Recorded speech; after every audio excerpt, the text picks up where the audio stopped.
AI를 활용할 때 이런 건 약간 좀 그 회사의 어떤 영업 비밀이나 좀 기밀스러운 이런 부분들을 혹시 뭔가 이렇게 유출되지 않나? 뭐 이런 불안감도 솔직히 저는 조금 생기게 네. 있더라고요. 그럴 때 어떤 리스크가 진짜 있나요? 어떤가요? 그렇죠. 아무래도 일단은 그 직접 영업 비밀을 갖다가 예컨대 챗GPT나 이런 데 네. 직접 입력을 했다. 네. 그러면 사실 그런 문제가 있죠. 일단 너희가 이거를 비밀로서 더 이상 관리하지 않은 거 아니야? 외부로 내보냈는데 네. 그래서 더 이상 너희가 영업 비밀로 이거를 보호받지 못해 라는 주장이 나올 수 있는 거고요. 실제로 그게 받아들여질 가능성도 꽤 있다고 생각을 합니다. 네. 그리고 무엇보다 챗GPT가 이제 가져가게 되면 그 다음에 다른 제3자가 이제 비슷한 질문을 하거나 비슷한 자료를 만들어 달라고 했을 때 네.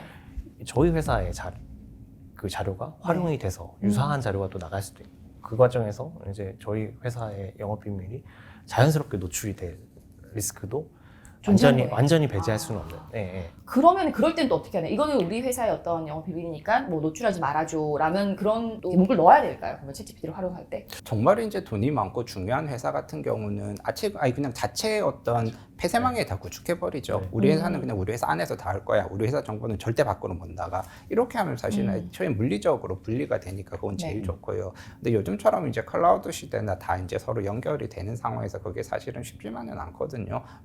그러면은 공통 인프라를 못 쓰고 그냥 내 돈을 다 여기 때려 부어야 되니까요. 그래서 요즘은 그런 거를 예를 들어서 뭐 보안 인증이라든지 제로 데이터 리텐션이라고 데이터 저장을 못하게 하든지 결국 이 환경 자체를 이런 네트워크 환경을 쓸 수밖에 없다라는 거를 전제로 한다라면은 내 정보가 밖으로 나가더라도 너는 내 정보를 절대로 보면 안 돼. 기술적으로 보호 장치를 하고 그 정보에 대해서 모두 암호화를 하고 그리고 이게 만약 네가 내 정보를 몰래 봤다라는 게 알게 되면 너는 되게 큰 어떤 책임을 손해배상이 됐든지요. 이런 식으로 서비스를 구축하는 게 일반적이고 이런 거는 사실 너무나 중요한 가치이기 때문에 저희도 사실은 그런 거 왜냐고 하면은 대기업이라든지 이런 데서는 이게 해결이 안 되면 애초에 그냥 검토 자체를 안 하거든요. 네. 이런 보안이라든지 개인정보 문제는 앞으로 훨씬 더 강화될 거고 저희도 이런 것들이 좀 가장 우선순위이기도 합니다. 네, 이번엔 또 국내외 AI 규제 동향에 좀 질문을 네. 좀 드리겠습니다. 요즘 EU 뭐 AI 액트 같은 글로벌 규제 흐름이 한국 기업에 진짜 어떤 좀 영향을 주는지 궁금합니다. 네. 먼저 EU AI 액트가 우리나라의 인공지능 기본법하고 비슷하면 비슷하다고 볼 수도 있는 규제 체계를 가지고 있어요. 네네. 기본적으로 EU AI 액트는 AI 서비스의 위험도를 네. 기초로 해서 규제를 달리하고 있거든요. 네. 완전히 금지되는 AI가 있고요. 네. 고위험 AI라는 게 있고 제한된 위험의 AI가 있고 또 검용 AI 이런 각각의 레이어가 있고 네. 각각에 대해서 이제 지켜야 될 의무들을 부과를 하고 있는데 한국 기업이 유럽에 가 있지 않고 네. 유럽에 어떤 프레젠스를 두고 있지 않고 한국에서만 있으면서 서비스를 하면 나는 안전한 거 아니야? 나는 EU AI 액트는 신경 쓰지 않아도 되는 거 아니야? 이렇게 생각할 수 있는데 네. 그렇지 않고요. 네. 한국에서 서비스를 하더라도 글로벌리 이제 인터넷에서 서비스를 하는 거니까 기본적으로 EU 시장을 타깃으로 해서 네. 주된 타깃이 아니더라도 EU에도 이용 기업들을 위해서 서비스를 한다거나 네. 그래서 EU 쪽을 타깃으로 해서 서비스를 제공하고 있다. 네. 그러면 당연히 EU AI 액트에 네. 적용을 받을 수 있는 것이고 그 외에도 EU 쪽에다가 뭐 지사를 두거나 해서 그 안에서 또 그 지사를 통해 서비스를 한다거나 하면 또 당연히 또 규제를 받을 수 있는 거거든요. 네네. 그러면 결국 본인들이 서비스를 하고 있는 그 AI 서비스가 네. 뭐 금지된 건지 고위험인 건지 이런 것들을 판단을 하셔야 되고 그에 네. 맞춰서 금지된 AI 같은 경우는 절대 이제 서비스를 해서는 안 되는 거고 EU 네네. 쪽에는 그리고 고위험 같은 경우에는 적합성 평가라든가 이런 네. 것들을 또 받아야 될 의무를 준수를 해야 됩니다. 그게 아니면 굉장히 이 법이 무서운 게 전 세계 매출액을 기준으로 과징금을 부과를 하도록 돼 있어요. 그러니까 EU 또는 특정 국가의 네. 매출액을 기준으로 하지 않고요. 전 세계 매출액을 기준으로 해서 네. 최대 7%까지도 이제 네. 그 과징금을 부과할 수 있도록 하고 있기 때문에 사실 구글이나 뭐 메타 이런 데서도 그런 것 때문에 굉장히 예민해져 있는 그렇겠네요. 상황에 네. 우리나라 기업들도 마찬가지로 글로벌 서비스를 하고 그게 잘 되면 상당히 엄청난 부담을 안게 될 수 있는 거여서 주의를 많이 기울여야 되는 상황이긴 합니다. 네네. 네. 그리고 지금 국내에서도 사실 AI 또 기본법 논의가 많이 또 있잖아요. 그렇죠. 네. 네, 그런 또 얘기가 많이 나오고 있는데, 그러면 현장에서 느낀 그 어떤 분위기는 이거 좀 빠르다, 혹은 뭐 이 정도는 뭐 괜찮다, 뭐 늦다, 어떤 쪽인가요? 예, 말씀드린 것처럼 네. 지금 AI가 너무 빨리 발전을 해서 현실과 어떤 규제 사이에 갭이 있는 것은 분명하기 때문에 어떤 입법 자체는 저는 이제 시적절했다라고 보고 지금 이제 필요한 타이밍이라고 보고, 다만 이제 말씀드린 대로 AI가 이렇게 빨리 성장을 하면서 엄청나게 바뀐 것 같지만 저는 이제 시작이라고 보거든요. 네. 앞으로 어떤 인류가 디지털이나 이런 정보 시대로 넘어가는 데 대해서 정말 이것밖에 안 온 거라서 이거는 미리 다 어떤 규제를 할 수는 없고, 그런 입법 자체는 어느 정도 좀 보호함을 가질 수밖에 없는 것 같아요. 이걸 이제 어떻게 점점 더 적용하면서 현실화할 것이고 우리가 어떤 좋은 결과를 낼 것인가, 이게 조금 더 중요하지 않나 싶습니다. 그러면 앞으로는 AI 규제는 어떻게 보면 책임 주체를 명확히 하는 방향으로 가겠네요. 그럴 가능성이 더 높죠. 네.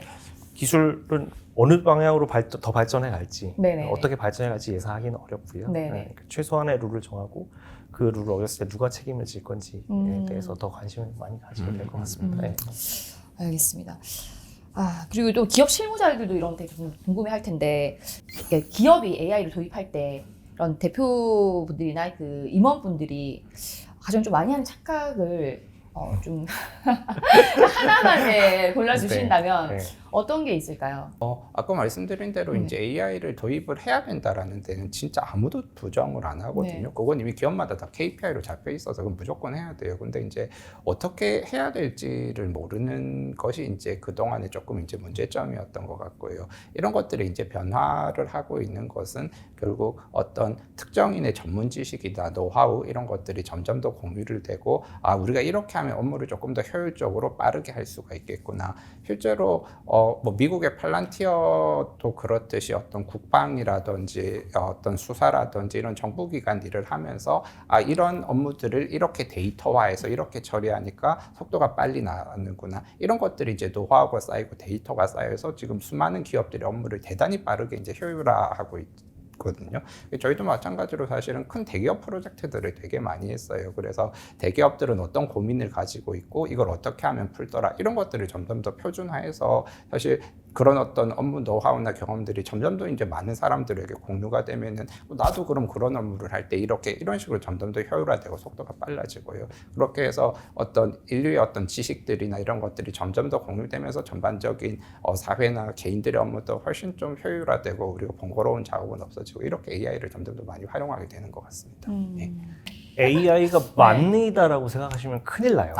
네네네. 만능이다라고 생각. AI 도입하면 뭔가 빨리 생산성이 오를 올 것 것 같고, 같고, 효율성이 올라갈 사람을 것 확 같고. 줄이고 네. AI만 쓰면 그래도 예전보다 훨씬 더 괜찮을 거야, 많은 좋아질 수익이 거다. 많이 날 거야 네. 라는 생각을 하면 큰일이고 큰 오산이고요. 네. 결국 이건 도구거든요. AI는 네. 도구고요. 최종적으로 뭔가 판단을 하고 이거를 가지고서 실질적으로 어떤 결과물에다가 잘 적용하는 건 결국 사람의 일입니다. 네. 사람이 하는 일이고요. 그러니까 사람을 그런 판단을 하고 더 잘 활용할 수 있게끔 사람을 잘 길러내야 되고 인력을 잘 활용해야 되고, 그리고 AI를 어떤 방식으로 활용하고 그 활용해서 나온 결과물을 어떤 방식으로 최종적으로 의사 판단하는데 적용을 할 것인가. 네. 이거에 대해서 그 프로토콜을 잘 갖춰두지 않으면 네. 사실은 의미가 없다고 봐요. 네. 그러니까 이게 제대로 된 정보가 들어가게끔 하고, 네. 어떤 방식으로 잘 활용하게끔 하고, 결과물이 나왔을 때 이걸 어떻게 검증할 건지, 이런 것들이 회사에서 체계적으로 조금 정리가 돼 있어야 되고, 네. 그 방식으로 활용할 수 있는 인력을 충분히 길러내야 되고, 조직을 길러내야지 실질적으로 생산성 향상이 되는 것이고, 그렇지 않으면 사람 많이 모아놨다고 해서 네네. 그 회사가 잘 되는 게 아니잖아요. 네네네. 소수의 사람이더라도 그 사람들이 롤이 정확하게 부여가 되고, 그 사람들이 체계적으로 일을 하면 생산성이 올라가듯이 이것도 소수의 사람이든 많은 사람이든 어떻게든 이 AI를 잘 활용할 수 있게끔 롤을 잘 부여하고 책임을 부여하고 그에 맞춰서 차착차착 네. 프로토콜이 진행될 수 있게끔 하는 게 되게 중요하다. 그러니까 무조건 활용 잘 해, 네가 알아서 잘 할 거지 네. 라고만 하면 네. 안 되는 거죠. 그러면 이제 또 해외 가능성이 있겠네요. 그렇죠. 무턱대고 이제 일꾼들이 우리도 남들 다 하니까 AI 도입하자. 이렇게 하면 또 이제 직원들이 또 이렇게 실무자들이 되게 힘들어할 수도 그쵸. 있고, 많이 좀 헤매고 그럴 수 있겠네요. 맞습니다. 지금 변호사님 말씀했었던 그런 부분들이 또 이제 그 전에 사전 준비되지 잘 이제 준비가 되어 있어야지 그렇다고 진짜 정말 생각합니다. 효율성이나 생산성 늘어날 수 있을 거예요. 알겠습니다.